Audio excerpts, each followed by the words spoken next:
హైదరాబాద్లో భూములకు ఎప్పుడూ డిమాండ్ ఉంటుంది.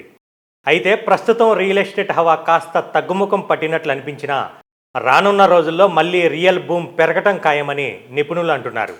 హైదరాబాద్ పరిసరాల్లో పరిశ్రమల స్థాపనకు అనువైన భూములకు గణనీయంగా డిమాండ్ పెరుగుతోంది. మరీ ముఖ్యంగా outer ring road, regional ring road మధ్యనున్న ప్రాంతాలు అభివృద్ధి దశలో ఉండటంతో ఇక్కడ భూములకు ఆసక్తి పెరిగింది. దీనివల్ల భవిష్యత్తులో రియల్ ఎస్టేట్ రంగం ఇక్కడ మరింత వేగంగా అభివృద్ధి చెందనుందని నిపుణులు అంచనా వేస్తున్నారు.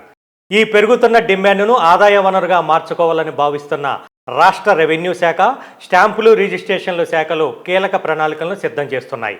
కొంతమేర భూమి ధరలు ఇప్పటికే పెరిగిన ప్రాంతాలను గుర్తించి అక్కడ మార్కెట్ విలువను రెట్టింపు చేసే దిశగా చర్యలు తీసుకుంటున్నారు. ప్రత్యేకించి రియల్ ఎస్టేట్ హాట్స్పాట్లుగా మారిన మండలాలపై దృష్టి పెట్టారు. సర్కార్ ప్రతిపాదించిన ఫ్యూచర్ సిటీ, ఫార్మా హబ్లు, ఇండస్ట్రియల్ క్లస్టర్లు, యువ భారత్ స్పోర్ట్స్, స్కిల్ యూనివర్సిటీలు వంటి ప్రాజెక్టుల ప్రకటనలతో ఈ ప్రాంతాల్లో భూముల విలువ క్రమంగా పెరుగుతోంది.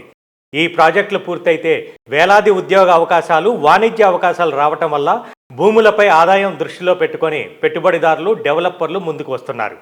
ప్రస్తుతం ఓఆర్ఆర్, త్రిబుల్ ఆర్ మధ్య భూముల ధరలు ప్రభుత్వంగా నిర్ణయించిన మార్కెట్ విలువ ప్రకారం చాలా తక్కువగా ఉన్నాయి. ఫలితంగా భూముల రిజిస్ట్రేషన్ల ద్వారా వచ్చే ఆదాయం కూడా తక్కువగానే ఉంది. దీనిని దృష్టిలో పెట్టుకొని ప్రభుత్వం మార్కెట్ రేట్లను పెంచాలనే నిర్ణయానికి వస్తోంది.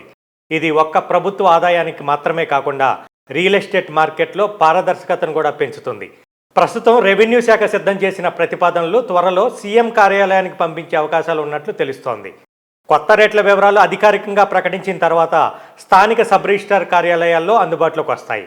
కొన్ని కీలక మండలాల్లో మార్కెట్ విలువ అసాధారణ స్థాయిలో పెరగనుందని సమాచారం. ఈ మార్పులతో పాటు భవిష్యత్తులో రియల్ ఎస్టేట్ ప్రాజెక్టులకు మరింత ఊపొచ్చే అవకాశం ఉంది.